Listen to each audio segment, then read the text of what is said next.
Hey hi hello welcome back to Divya Chandra YouTube vlogs. ಹೇಗಿದ್ದೀರಾ ಎಲ್ಲ? I hope ಚೆನ್ನಾಗಿದ್ದೀರಾ ಅಂತ. ನಾನು ಕೂಡ ಚೆನ್ನಾಗಿದ್ದೀನಿ.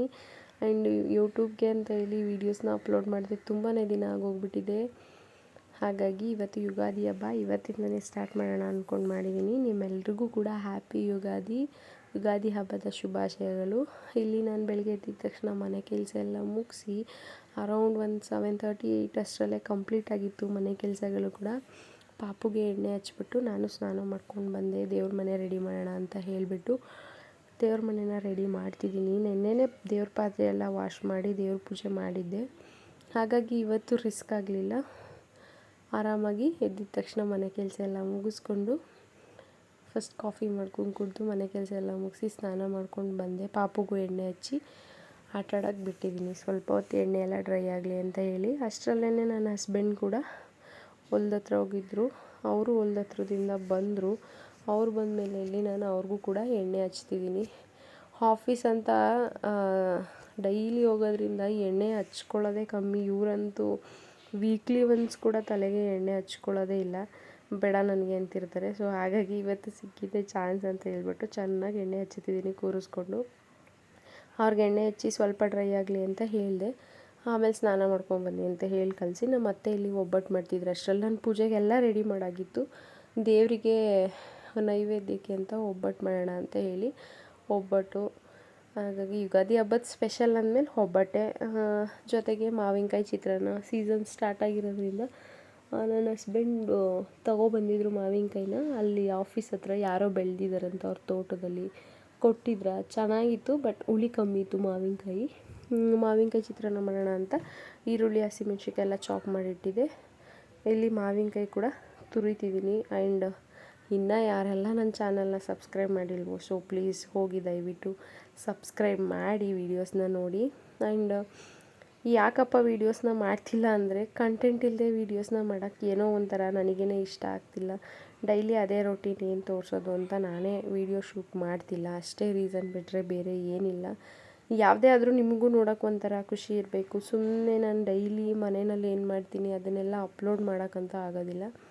ಹಾಗಾಗಿ ಈ ಥರ ಯಾವುದಾದ್ರೂ ಹಬ್ಬ, ನಾನೆಲ್ಲಾದರೂ ಆಚೆ ಹೋದರೆ ಆ ಥರ ವೀಡಿಯೋಸ್ನ ಮಾತ್ರ ನಾನು ಶೂಟ್ ಮಾಡಿ ಯೂಟ್ಯೂಬಲ್ಲಿ ಅಪ್ಲೋಡ್ ಮಾಡ್ತಿದ್ದೀನಿ. ಹಾಗೆ ನೋಡೋರು ಕೂಡ ನಿಮಗೂ ಬೋರ್ ಹೊಡಿಬಾರ್ದು. ನಾನು ಮನೆಯಲ್ಲಿ ಏನು ಕೆಲಸ ಮಾಡ್ತೀನಿ, ಅವತ್ತಿನ ದಿನ ಏನು ಮಾಡ್ತೀನಿ ಅದನ್ನೇ ಶೂಟ್ ಮಾಡೋದು, ಬೋರ್ ಹೊಡ್ಸೋದು ಆ ಥರ ಎಲ್ಲ ಆದರೆ ನಿಮಗೂ ನೋಡಬೇಕು ಅಂತ ಅನಿಸಲ್ಲ. ಸೊ ಹಾಗಾಗಿ ಆ ಥರ ರಿಸ್ಕೇ ಬೇಡ. ಏನಾದರೂ ಒಳ್ಳೆ ಕಾನ್ಸೆಪ್ಟು ಕಂಟೆಂಟ್ ಸಿಕ್ಕಿದ್ರೆ ಮಾತ್ರ ವೀಡಿಯೋಸ್ನ ಮಾಡೋಣ ಅಂತ ನಾನು ಕೂಡ ಅಂದ್ಕೊತಿದ್ದೀನಿ. ಯೂಟ್ಯೂಬ್ ಸ್ಟಾರ್ಟ್ ಮಾಡೋ ತನಕ ಒಂಥರ ಥಾಟಲ್ಲಿ ಇಲ್ಲ ಮಾಡ್ಬೋದು ಡೈಲಿ ವ್ಲಾಗ್ಸು ಅಂತ ಅಂದ್ಕೊಂಡು ಸ್ಟಾರ್ಟ್ ಮಾಡಿದೆ. ಮಾಡ್ಬೋದು ಡೈಲಿ ವ್ಲಾಗ್ಸು, ಮಾಡದೆ ಏನೂ ಅಲ್ಲ, ಎಲ್ಲ ನಮ್ಮ ಮೇಲೇ ಡಿಪೆಂಡ್ಸ್ ಆಗಿರೋದು. ಬಟ್ ಅದೇ ರೊಟೀನು ನನಗೆ ಯಾಕೋ ಸ್ವಲ್ಪ ಇಷ್ಟ ಆಗ್ತಿಲ್ಲ. ಅದೇ ರೊಟೀನ್ನ ಏನು ಡೈಲಿ ತೋರಿಸೋದು. ಇಲ್ಲ ಡೈಲಿ ನಾವು ಆಚೆನೂ ಸುತ್ತಾಡೋಕೆ ಹೋಗಲ್ಲ, ಸ್ಪೆಷಲಿ ನಾನು ಮನೆಯಲ್ಲೇ ಇರ್ತೀನಿ. ಹಾಗಾಗಿ ಅದೇ ರೊಟೀನ್ನ ತೋರ್ಸೋಕ್ಕೆ ನನಗೂ ಸ್ವಲ್ಪ ಕಷ್ಟ ಆಗ್ತಿದೆ. ಹಾಗಾಗಿ ನಾನು ಕೂಡ ವೀಡಿಯೋಸ್ ಮಾಡೋದು ಬೇಡ ಅಂತ ಈ ಥರ ಏನಾದರೂ ಹಬ್ಬ ಅಥವಾ ನಾನು ಆಚೆ ಹೋದಾಗ ಮಾಡೋಣ ಅಂತ ನಾನು ಕೂಡ ಅಂದ್ಕೊತಿದ್ದೀನಿ. ಆ್ಯಂಡ್ ಚಿತ್ರಾನ್ನನೂ ರೆಡಿ ಆಯಿತು, ಒಬ್ಬಟ್ಟು ಕೂಡ ರೆಡಿ ಆಯಿತು. ನಾವು ಕೂಡ ಎಲ್ಲರೂ ಸ್ನಾನ ಮಾಡ್ಕೊಂಡು ರೆಡಿಯಾಗಿದ್ವಿ ಅಲ್ವಾ. ಪೂಜೆ ಮುಗಿಸ್ಬಿಟ್ಟು ಒಟ್ಟಿಗೆ ತಿಂಡಿ ತಿನ್ನೋಣ ಅಂತ ಹೇಳಿಬಿಟ್ಟು ನಾನಿಲ್ಲಿ ಪೂಜೆ ಮಾಡೋಣ ಅಂತ ಬಂದೆ. ಇನ್ನು ಯಾರೆಲ್ಲ ನನ್ನ ಚಾನಲ್ನ ಸಬ್ಸ್ಕ್ರೈಬ್ ಮಾಡ್ಕೊಂಡಿಲ್ವೋ, ಸೊ ಪ್ಲೀಸ್ ದಯವಿಟ್ಟು ಸಬ್ಸ್ಕ್ರೈಬ್ ಮಾಡಿಕೊಂಡು ವೀಡಿಯೋಸ್ನ ನೋಡಿ. ವೀಡಿಯೋಸ್ ನಿಮಗೆ ಇಷ್ಟ ಆದರೆ ಲೈಕ್ ಮಾಡಿ, ಶೇರ್ ಮಾಡಿ, ಕಮೆಂಟ್ ಮಾಡಿ. ಹಾಗೆ ನಿಮ್ಮ ಫ್ಯಾಮಿಲಿ ಫ್ರೆಂಡ್ಸ್ಗೆ ಸಜೆಸ್ಟ್ ಮಾಡಿ ಇಷ್ಟ ಆದರೆ. ಈಗ ಪೂಜೆ ಎಲ್ಲ ಮಾಡ್ತಿದ್ದೀನಿ. ಆಲ್ಮೋಸ್ಟ್ ಇನ್ನೇನು ದೀಪ ಹಚ್ಚಾಯಿತು. ಪೂಜೆ ಮಾಡಿ ಮುಗಿಸಿದ್ರೆ ಮುಗೀತು ಪೂಜೆ ಕೆಲಸ ಕೂಡ. ಆ್ಯಂಡ್ ಬೇವು ಬೆಲ್ಲ ಅಂತ ಬಂದರೆ ದೇವರು ಎಲ್ಲರ ಲೈಫಲ್ಲೂ ಸಿಹಿ ಕಹಿನ ಸಮವಾಗಿ ಕೊಡಲ್ಲ. ಒಬ್ಬರಿಗೆ ಸಿಹಿ, ಒಬ್ಬರಿಗೆ ಕಹಿ. ತುಂಬಾ ರೇರು ಕಹಿ ಮತ್ತು ಸಿಹಿ ಎರಡು ಸಮವಾಗಿ ಕೊಟ್ಟಿರೋದು. ಹಾಗಾಗಿ ದೇವ್ರ ಹತ್ರ ನಾವು ಯಾವಾಗ್ಲೂ ಸಿಹಿ ಮತ್ತು ಕಹಿ ಎರಡನ್ನೂ ಸಮವಾಗಿ ಕೊಡಲಿ ದೇವರು. ಆ್ಯಂಡ್ ಪೂಜೆ ಕೂಡ ಮುಗಿಸಿ ನಾನು ಬೇವು ಬೆಲ್ಲ ಎಲ್ಲ ತಿಂದ್ವಿ. ನಾನು ಮತ್ತು ನನ್ನ ಮಗಳು, ನನ್ನ ಹಸ್ಬೆಂಡ್, ಅತ್ತೆ, ಮಾವ ಎಲ್ಲರೂ ತಿಂದ್ವಿ. ಆ್ಯಂಡ್ ಅವತ್ತಿನ ದಿನವೇ ಕೂಡ ನನ್ನ ತಮ್ಮನೂ ಬಂದಿದ್ದ. ಅವನು ಆನ್ ದ ವೇ ಧರ್ಮಸ್ಥಳಕ್ಕೆ ಹೋಗ್ತಿದ್ದಂತೆ. ಹಾಗಾಗಿ ಮನೆಗೆ ಬಂದು ಹೋಗ್ತೀನಿ ಪಾಪ ನೋಡಿಕೊಂಡು ಅಂತ ಹೇಳ್ದ. ಅವನು ಅವ್ನ ಫ್ರೆಂಡ್ಸ್ ಬಂದಿದ್ದರು, ಒಂದು 4-5 ಜನ. ಅಷ್ಟರಲ್ಲಿ ನಾನು ಮಧ್ಯಾಹ್ನದ ಅಡುಗೆ ಕೂಡ ಮಾಡಿ ಮಲ್ಕೊಂಬಿಟ್ಟಿದ್ದೆ. ಅವ್ನು ಬಂದಿದ್ದ ತಕ್ಷಣ ಎದ್ದೆ ಸಡನ್ನಾಗಿ. ಆ್ಯಂಡ್ ಅವರಿಗೆ ಕಂಫರ್ಟಬಲ್ ಇಲ್ಲ. ಫಸ್ಟ್ ಟೈಮ್ ನಮ್ಮ ಮನೆಗೆ ಬಂದಿದ್ದರು ಅವ್ನ ಫ್ರೆಂಡ್ಸು, ಹಾಗಾಗಿ ನಾನು ಕೂಡ ವೀಡಿಯೋ ಕ್ಯಾಪ್ಚರ್ ಮಾಡೋಕ್ಕೆ ಹೋಗಲಿಲ್ಲ.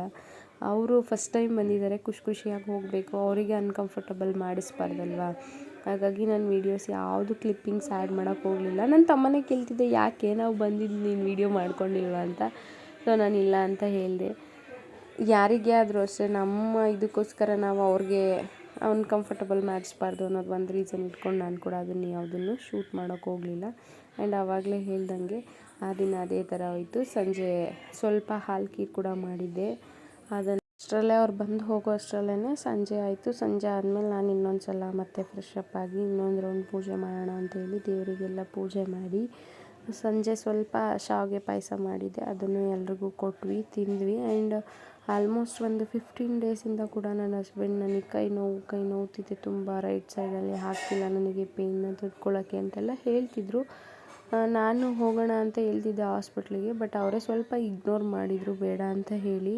ಅದೆಲ್ಲ ಆದಮೇಲೆ ನಾವು ಅದ್ರ ನೆಕ್ಸ್ಟ್ ಡೇ ಹಾಸ್ಪಿಟಲಿಗೆ ಹೋಗೋಣ ಅಂತ ಕೂಡ ಹಾಸ್ಪಿಟಲಿಗೆ ಹೋದ್ವಿ. ನೋಡೋಣ, ಅದು ಆದರೆ ಬ್ಲಾಗ್ ಅದ್ರದ್ದು ಒಂದು ಚಿಕ್ಕದು ಕ್ಲಿಪ್ಪಿಂಗ್ಸ್ನ ನಾನು ತೊಗೊಂಡಿದ್ದೀನಿ. ಆದರೆ ನೆಕ್ಸ್ಟ್ ವಿಡಿಯೋ ಅದನ್ನು ಹೇಳ್ತೀನಿ ಏನಾಯಿತು ಎತ್ತು ಅಂತೆಲ್ಲ. ಬಟ್ ಈ ವರ್ಷ ಯುಗಾದಿ ಸ್ಟಾರ್ಟಿಂಗಲ್ಲೇ ನನಗೆ ಬೇಜಾರಾಯಿತು.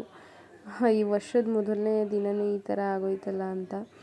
ತುಂಬ ಏನೇನೋ ಅಂದ್ಕೊತಿದ್ದೆ, ಈ ಥರ ಮಾಡೋಣ ಅಂತ. ಬಟ್ ಅದೆಲ್ಲ ಉಲ್ಟಾ ಆಯಿತು.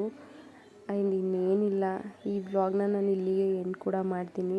ಮತ್ತೆ ಇನ್ನೊಂದು ವೀಡಿಯೋದಲ್ಲಿ ಸಿಗ್ತೀನಿ. ಆದರೆ ಖಂಡಿತ ಏನಾಯಿತು ಎತ್ತ ಅದನ್ನೆಲ್ಲ ಶೇರ್ ಮಾಡ್ತೀನಿ, ಮಾಡಬೇಕು ಅನಿಸಿದ್ರೆ. ಇಲ್ಲ ಅಂತ ಅಂದರೆ ಇಲ್ಲ. And thank you for watching. ಈ ವಿಡಿಯೋ ನಿಮಗೆ ಇಷ್ಟ ಆಗಿದ್ದರೆ ಆವಾಗಲೇ ಹೇಳ್ದಂಗೆ ಶೇರ್ ಮಾಡಿ, ಲೈಕ್ ಮಾಡಿ, ಕಮೆಂಟ್ ಮಾಡಿ.